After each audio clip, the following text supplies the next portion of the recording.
Bank হিসাব খুলতে লাগবে ব্যক্তির কর শনাক্তকরণ নাম্বার বা টিআইএন। প্রস্তাবিত বাজেটে এমন শর্ত যুক্ত করার প্রস্তাব দিতে পারেন অর্থমন্ত্রী। রাজস্ব আয় বাড়াতেই নেওয়া হতে পারে এমন উদ্যোগ, তবে এটিকে ক্যাশলেস সমাজ গঠন নীতির পরিপন্থী বলে মনে করেন বিশ্লেষকরা। বলছেন এতে অনেকেই ব্যাংক বিমুখ হতে পারেন না। ভোগান্তি ভুলে চলে আসুন রিগালে, ওয়ারেন্টি সহ স্টাইলিশ কালেকশন নিয়ে রেডি রিগাল ফার্নিচার। 9,38,000 কোটি টাকার বাজেটে রাজস্ব আদায়ের লক্ষ্য ঠিক করা হয়েছে প্রায় 7 লাখ কোটি টাকা। বিশাল অঙ্কের এ রাজস্ব আদায়ের লক্ষ্য পূরণে নতুন নতুন উৎসের সন্ধানে সরকার। এরই অংশ হিসেবে ব্যাংক হিসাব খোলা এবং বিদ্যমান হিসাব সচল রাখতে টিআইএন যুক্ত করা বাধ্যতামূলক করতে যাচ্ছে এনবিআর।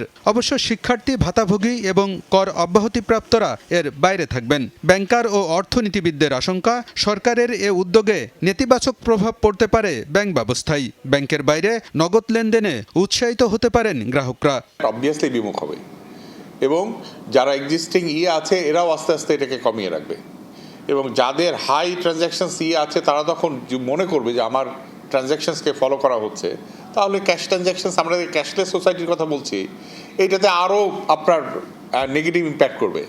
তো আমরা সবসময় স্ট্রেট লাইনে না দেখে আমাদেরকে আরেকটু কৌশলী লাইনে, স্ট্র্যাটেজিক লাইনে আমরা এই জিনিসটাকে। টিআইএনের বিষয়টা হলো এটা একেবারে আবার ট্যাক্সের সাথে জড়িত।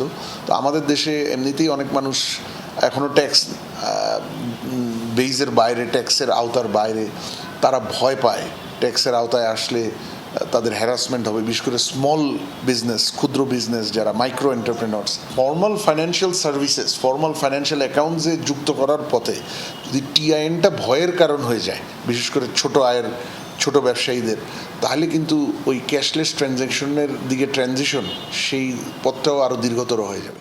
2026-27 অর্থ বছরের বাজেটে ব্যাংক আমানতের উপর কিছুটা ছাড় দেওয়া হতে পারে আবগারি শুল্কে। বর্তমানে 3 লাখ টাকার আমানতের উপর শুল্ক নেই। আগামী বাজেটে এর পরিমাণ বাড়িয়ে করা হতে পারে 5 লাখ টাকা। তবে পরের ধাপগুলোতে শুল্কের পরিমাণ অপরিবর্তিত থাকতে পারে। যদিও ব্যাংকার ও বিশ্লেষকরা বলছেন মুনাফায় উৎসে কর কাটা হচ্ছে, তাই মূল আমানতের উপর কোনো শুল্ক আরোপ করা ঠিক নয়। সব কিছু এই ব্যাংক অ্যাকাউন্টের উপরে চাপিয়ে দিলে আসলে কিন্তু কাস্টমাররা নিরুৎসাহিত হবে। কোনো ধরনের কোনো সন্দেহ নাই যে এই ব্যাংকের ট্রানজ্যাকশনসের টাকাটা কম হবে।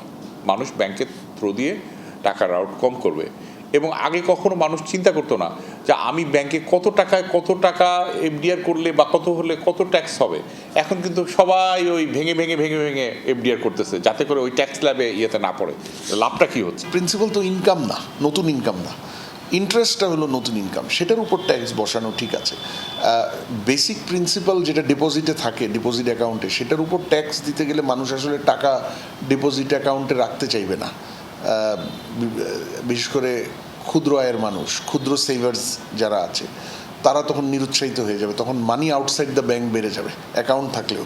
আবগারি শুল্ক থেকে সরকার ব্যাংক ব্যবস্থার মাধ্যমে বছরে প্রায় 6,000 কোটি টাকার রাজস্ব আদায় করে। টাকা সেভ করতে আগ্রহী হয় মানুষ, সেটা এনকারেজ করার জন্য এই আবগারি শুল্কটা আসলে আইদার কমায় দেওয়া বা একেবারে তুলে নেওয়া যেতে পারে। আলমগীর হোসেন, যমুনা নিউজ, ঢাকা।